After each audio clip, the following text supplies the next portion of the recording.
गुरु प्यारी साध संगत जी, आप सभी को प्यार भरी राधा स्वामी जी।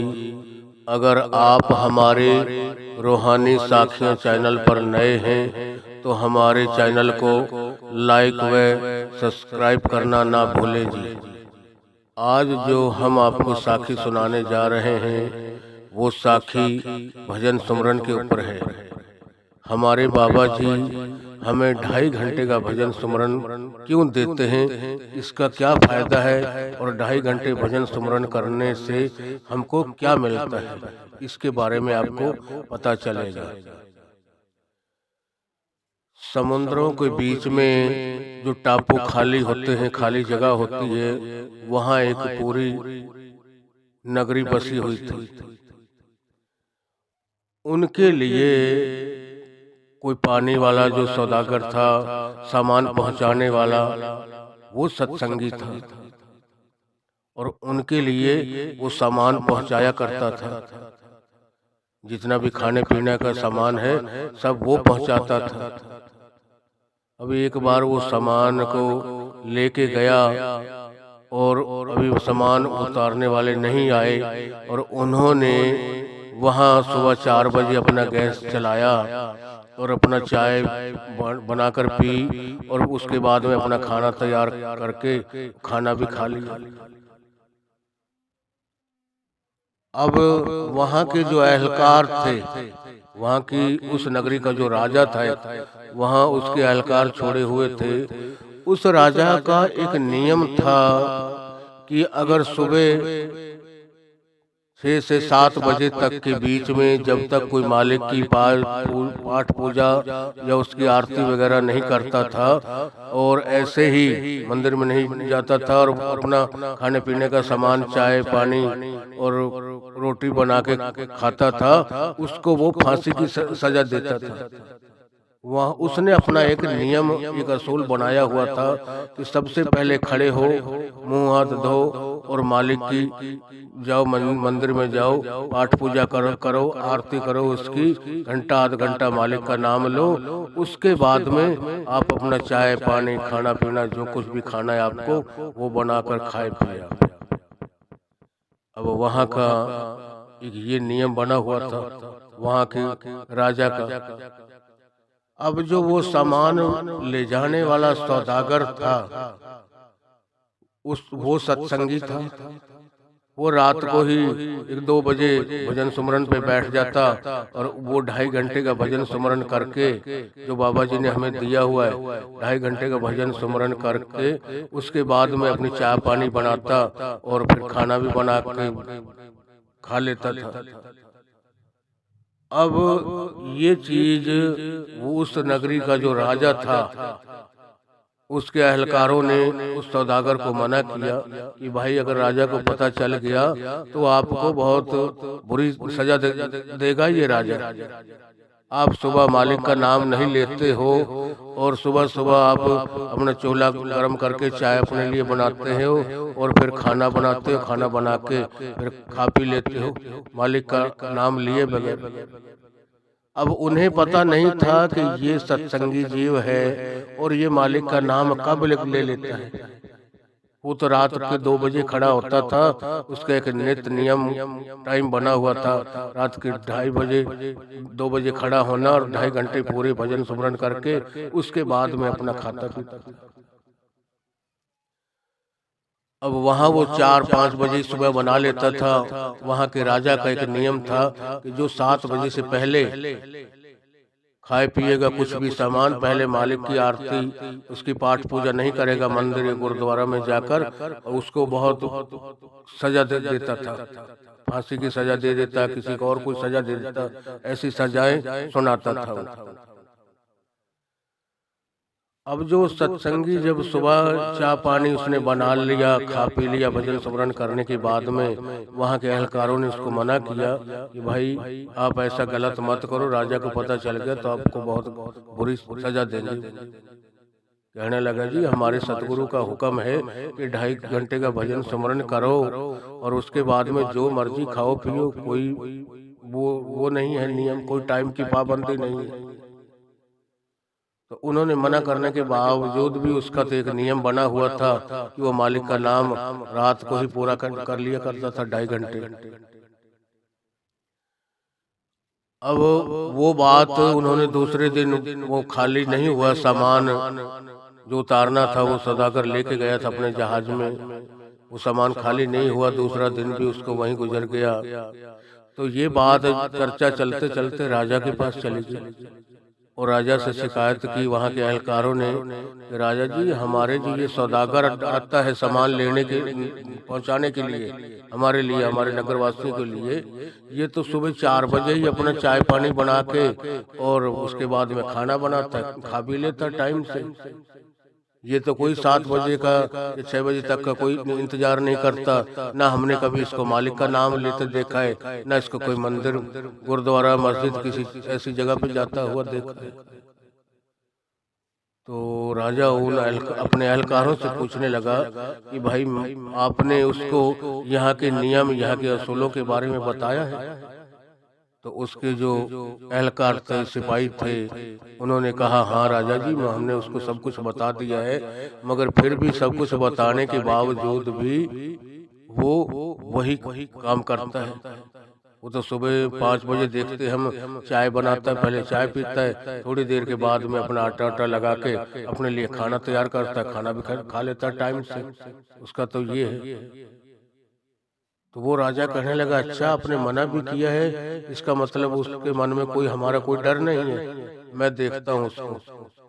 अब उस राजा ने उसको अपने पास बुलवा लिया।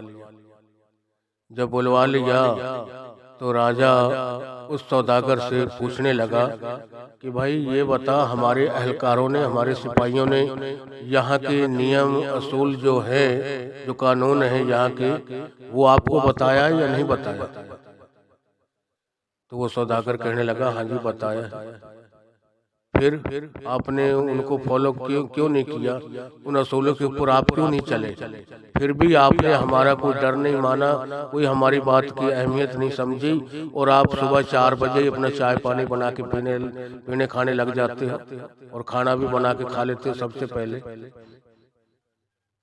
अब राजे उसने जब हाँ कर ली, हाँ जी मैं तो भाई कर लेता हूँ, मेरा तो एक नियम है, हमारा तो सतगुरु का ऐसा है कि 2.5 घंटे भजन सुमरन करो, उसके बाद में चाय पानी खाना पीना जो करना आप वो कीजिए। हमारे तो सतगुरु ने कोई ऐसी पाबंदी, कोई लगाम कुछ नहीं लगाई हमारे ऊपर। अब वो राजा उसको कुछ सजा देने को कहने वाला ही था कि भाई, अगर आपको सब कुछ पता होते हुए फिर भी आपने हमारी कोई अहमियत, हमारे कुछ समझा ही नहीं हमारे को, आपने उसको कुछ सजा सुनाने वाला था। इतने में ही उसकी एक नगरी में से एक कोई एहलकार भाग कर आया और उस राजा से आकर कहने लगा कि राजा जी, हमारी नगरी में बड़ा घोर पाप होने जा रहा है, बड़ा अनर्थ होने जा रहा है। तो राजा पूछने लगा, भाई क्या बात होगी, क्या घटना घट गई ऐसी? कहने लगे वो एहलकार उस राजा के कि राजा जी, हमारे इस समुद्र के बीच में हमारी नगरी बसी हुई है, और हमारी एक गाय पानी पीने के लिए आगे समुद्र में गई है, वहाँ दल दल बनी हुई थी, बहुत मिट्टी, जैसे समुद्र चलता है जब सावन के महीने में, या मिट्टी को बाहर डाल देता है, कच्ची मिट्टी को, बालू रेत थी वहाँ, और वो दल दल बनी हुई थी। गाय पानी की पीने के लिए गई है और वो वहीं फंस चुकी है। अब वो पूरी गाय उस दल दल में बैठ गई है, उसका खाली मुंह है, जो सिर है वो ऊपर की तरफ है, वो बैठती जा रही है। और वो गाय अगर मर गई तो हमारे इस नगरवासियों को उस गाय का पूरा पाप लगेगा, एक श्राप लगेगा। तो राजा जी, हम बचाएं उसको, जिस तरीके से भी वो गाय बचे, हमें वो बचानी चाहिए। तो राजा ने हुक्म दिया कि जाओ, अपने और आदमी को लेके जाओ, बंदों को लेके जाओ, और उसको रस्से वगैरह लेके जाओ, और उस गाय को निकालो, गाय नहीं मरनी चाहिए। अब उस नगरी के जितने लोग थे उसको बचाने के जाते थे, वहाँ इतनी दलदल बनी हुई थी, वो खुद ही फंस जाते थे, उनका ही निकलना मुश्किल हो जाता था। गाय को तो क्या खींचे वो, उनको तो कैसे बांधे, वहां तक कैसे पहुंचे? वहां तक कोई जाता था तो वो खुद ही फंस जाता था उस दलदल में। बड़े उन्होंने जतन किए मगर निकालने का कोई चारा नहीं लगा, किस तरीके से ये गाय निकले। आखिरी उस राजा ने कहा कि भी बड़े बड़े यहाँ वैद वो पंडित हैं, तंत्र मंत्र वाले हैं, कोई मालिक की शक्ति वाला, कोई मालिक के नाम लेने वाले भी हैं, उनसे कहो कोई मालिक के ऊपर को जो जिनके ऊपर दया मेहर है बहुत, उसके नाम पे बैठे रहते भजन सुमरन करते हैं, किसी ऐसे जीव के पास जाओ और वो कोई युक्ति या वो खुद दया मेहर करे जिस तरीके से वो गाय बच जाए, गाय नहीं मरनी चाहिए। तो उस नगर के अंदर कोई अच्छा जानकार जो था उसने उस राजा को बताया कि राजा जी अब ये गाय तब बच सकती है जो जो एक अश्वमेध यज्ञ कर इसको फल दे गाय के खाते में, जिसने इतनी कमाई की हो, इतना मालिक का नाम लिया हो, जिसके पास अश्वमेध यज्ञ का फल हो। अब उन्होंने अपनी नगरी के अंदर पूरा सबसे पूछा ताशा कि भी कोई और ऐसा छुपा रुस्तम हो, कोई मालिक का प्यारा हो, मालिक का नाम लेने वाला हो। अब उस नगरी में ऐसा कोई नहीं था कि जिसके पास इतनी ताकत हो कि मैंने एक अश्वमेध यज्ञ का फल मेरे पास है, मैंने इतनी कमाई कर रखी है, मालिक ने मेरे को ये प्रदान की हुई है और मैं दे सकता हूँ गाय के नाम पर। जब सबने हाथ खड़े कर दिए, गाय मरने के कगार पर ही उसका खाली ऊपर थोड़ा सा मुंह बचा हुआ था, पूरी उस दलदल में नीचे बैठ चुकी थी, खत्म होने उस पर थी वो। तो लास्ट में उस सत्संगी को ये बात का पता चला कि भाई इस तरीके से मिल सकती है, जिसके पास अश्वमेध यज्ञ का फल, एक अश्वमेध यज्ञ का फल गाय के हिस्से में दे, जो उसने भजन सुमरन किया है, मालिक की कमाई की है, वो अपने मालिक का ध्यान करके और ये कहे कि मैं वो एक अश्वमेध यज्ञ का फल उस गाय के नाम पे देता हूँ, तो ये गाय की जान बच सकती, गाय निकल जाएगी। अब उस सत्संगी को पता था कि जो 2.5 घंटे का भजन सुमरन की ड्यूटी देता है ना, उसको एक अश्वमेध यज्ञ का फल मिलता है। आज जो हमारे बाबा जी ने हमें 2.5 घंटे का भजन सुमरन दिया हुआ है ना, इस 2.5 घंटे के अंदर जो पूरा नित्य नियम से गुरु के हुक्म और गुरु के बहाने के में रहते हुए जो मालिक की भजन बंदगी करता है, उसको एक अश्वमेध यज्ञ का फल मिलता है, जो 2.5 घंटे पूरे देता है उसके नाम पर। उस सत्संगी को, वो जो सौदागर था, जहाज चलाने वाला, उसको इस चीज का ज्ञान था। जब उसके पास ये बात पहुंची तो उसने कहा भाई मैं दे दूंगा, अगर गाय एक अश्वमेध यज्ञ के फल से बचती है तो मैं दे सकता हूँ। वो जो राजा था वहां का, उससे उस सौदागर ने कहा कि राजा जी एक ही अश्वमेध यज्ञ के फल देने से वो गाय बच सकती है कि या और भी 10-20 चाहिए? क्यों, वो तो पता नहीं कितने दिनों से मालिक से जुड़ा हुआ था और अपने नित्य नियम का इतना पालन करता था, हद से ज्यादा, कि खाता पीता वो बाद में था, सबसे पहले मालिक की 2.5 घंटे की ड्यूटी पूरी देता था, पूरा भजन सुमरन करता था। और जो पूरी ड्यूटी देता है उस मालिक के भाने, उसके हुक्म के अंदर रहकर उसको मालिक अश्वमेध यज्ञ का फल देते हैं, जो 2.5 घंटे के भजन सुमरन करता है उस जीव को।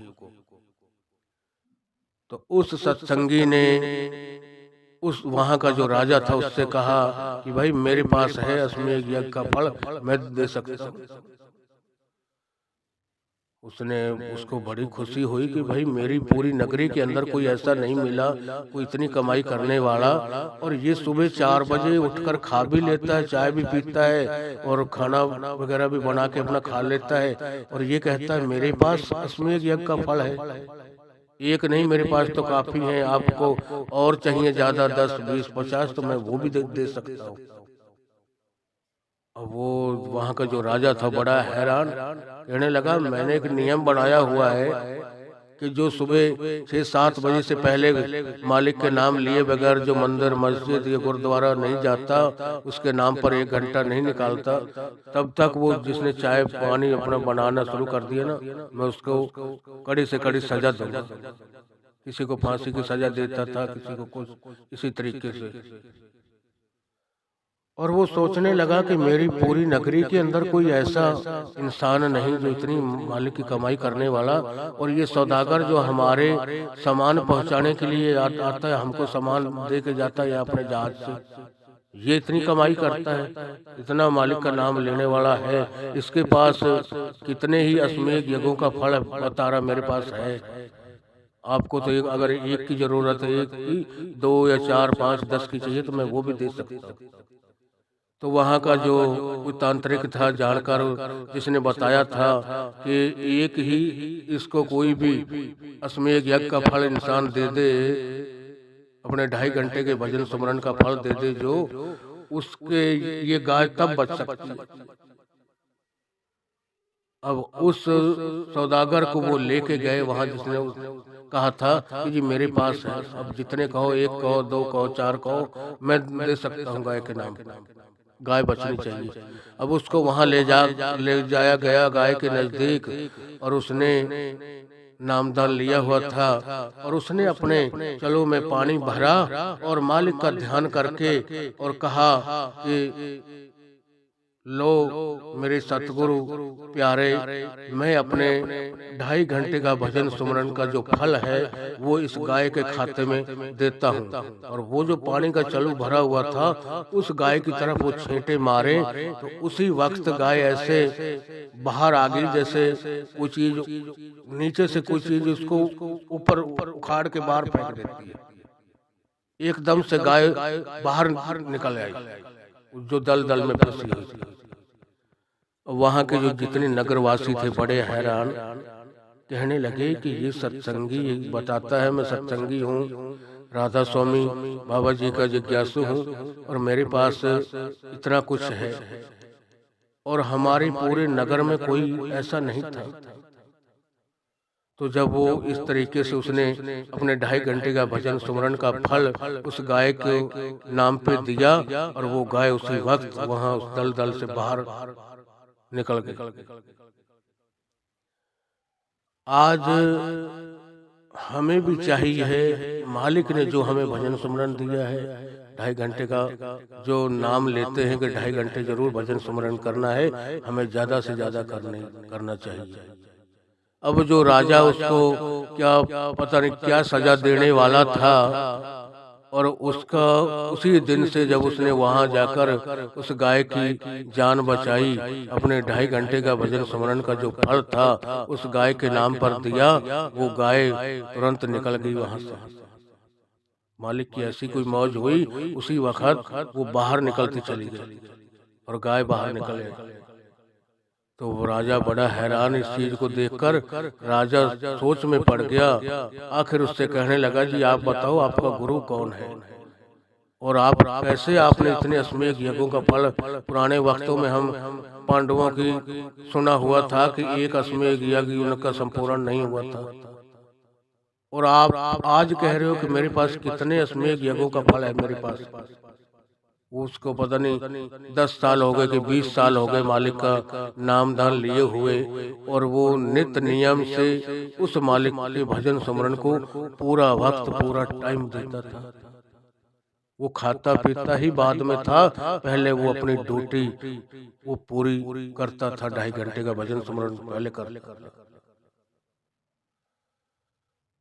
जब वो राजा ने ये बात उसकी पूरी सुनी, उससे पूछा, कहने लगा, जी कहाँ है आपका गुरु? कहने लगे, मेरा सतगुरु राधा स्वामी सत्संग व्यास में है, और मैंने उससे नाम दीक्षा ली है, और वो मेरा सतगुरु है, और हर वक्त मेरे साथ अंग संग रहता है। अब वो जो राजा था वहां का, उसकी आंखें नम हो गई, उसी के पैरों में पड़ने लगा। कहने लगा, जी उस गुरु से हमें भी मिलाओ आप। उसने कहा, जी चलो बड़ी खुशी की बात है, मैं ले चलता हूँ आपको। तो सबसे पहले वो राजा आया, वहाँ का जो राजा था बड़ा, वो आया उसके साथ। उसने आके देखा, पूरी संगत, पूरा सत्संग सुना, पूरा माहौल देखा, तो उसका भी एकदम से अंदर से ना पूरा दिमाग जो था एकदम चेंज हो गया। कहने लगा कि ये 2.5 घंटे का भजन सुमरन करता है, जिसके पास इतना बड़ा बल है, इतनी बड़ी ताकत है इस 2.5 घंटे के भजन सुमरन करने वाले के पास, और हमारे तो इतने सुबह से सुबह लगे रहते हैं, घंटा 2 घंटा, शाम को भी करते हैं। हमारी पूरी नगरी के अंदर कोई एक भी ऐसा नहीं जिसके पास इतनी ताकत हो। क्यों? जब तक हमें सही रास्ता पता ना हो, हम कितना भी मालिक का नाम ले लें, वो हमारा वो भी व्यर्थ चला जाता है। वो कोई फायदा नहीं मिलता हमको उससे। जैसे कबीर साहब ने अपनी वाणी में कहा है, कोट नाम संसार में ताते मुक्ति ना होए, आद नाम जो गुपत जप बूझे बिरला कोई। कि जैसे मालिक के को अनेक नामों से लोग याद करते हैं, अनेक नामों से उसकी भजन बंदगी करते हैं, अनेक तरीकों से, मगर उन तरीकों से मालिक तक पहुंचा नहीं जा सकता, मालिक को खुश नहीं किया जा सकता, और ना ही उनसे कभी इंसान की मुक्ति होती है। उसको फिर भी जमों के दुख सहन करने पड़ते हैं। कोट नाम संसार में ताते मुक्ति न होए, आद नाम जो गुपत जप बुझे बिरला कोई। कि जो मालिक ने आद जुगाद से, जब से ये सृष्टि बनी है, मालिक ने तब भी वही युक्ति, वही तरीका था। आज भी जो मालिक से मिलना चाहता है, वही तरीका, वही युक्ति है। मालिक बार बार कभी अपने नियम, अपने असूल नहीं बदलता। इसीलिए वाणी में आता है, सेवा करे पर विध नहीं जाने। लोग याद तो जरूर करते हैं, उसका नाम तो जरूर लेते हैं, मगर जो असल युक्ति है, असल तरीका है, ये कोई पूर्ण संत महात्मा के पास ही मिलता है। जैसे शब्द 5 है ना, जिनके जरिए पूरी सृष्टि की रचना की है मालिक ने, जिसके बारे में गुरु नानक साहब ने अपनी वाणी में कहा है, शब्दे धरती शब्दे आकाश, शब्दे शब्द भया प्रकाश, सगली सृष्टि शब्द के पाछे, नानक घटे घट आशा। कि सारी सृष्टि की साजना, सारी सृष्टि की रचना मालिक ने उन 5 नाम शब्दों की ताकत से किया है। ये जितने खंड ब्रह्मांड हैं, इनके नीचे कोई सपोर्ट नहीं लगी हुई है, ये उस शब्द की ताकत से रुके हुए हैं। अब जब वहाँ वो सौदागर आए, उन्होंने गुरु जी के दर्शन किए, सत्संग सुना, उनका हृदय अंदर से इतना बिल्कुल मालिक की भजन बंदगी में लीन हो गया, और कहने लगा उस सौदागर से कि क्या तरीका है मालिक का, हमें कैसे नाम शब्द बख्शेंगे। तो कहने लगे, अब आप आए हो, 1-2 बार और आना पड़ेगा, अब नामदान की लाइन में लगना, और उस वक्त ये मालिक की मौज है, अगर आपकी किस्मत में लिखा है तो आपको नामदान जरूर मिलेगा। और सबसे पहले वहाँ का जो राजा था, वो नाम शब्द लेके गया। उसके बाद में उसने पूरे अपने नगरवासियों को, जो समुद्रों के बीच में टापू खाली होते, खाली जगह होती, जहाँ वो पूरी नगरी बसी हुई थी, उस राजा ने सबको इस तरफ लगा दिया, और वहाँ के जितने थे सब के सब सत्संगी बन चुके थे। तो मालिक जब किसी को जोड़ता है ना, कोई ना कोई जरिया बनाता है जरूर। बाबा जी कहते हैं, देने का भी जरिया है और लेने का भी जरिया है। किसी को जोड़ते हैं तो किसी सत्संगी के जरिए कोई न कोई उसके अंदर ऐसी बात, या ऐसा उसका कोई करिश्मा, या ऐसी उसके मुख से कोई बात निकलवाएगा, वो बोलता आप है, उससे कहलवाएगा कि भाई आप मालिक का नाम लेने का जो सही तरीका है ना, सही युक्ति जो है, वो पूरे संत सतगुरु के पास है। अब आप उसके पास जाइए, तब आपकी जो भजन बंदगी करोगे, तब आपको सही उसका फायदा होगा। नहीं तो कोई फायदा नहीं मिलेगा।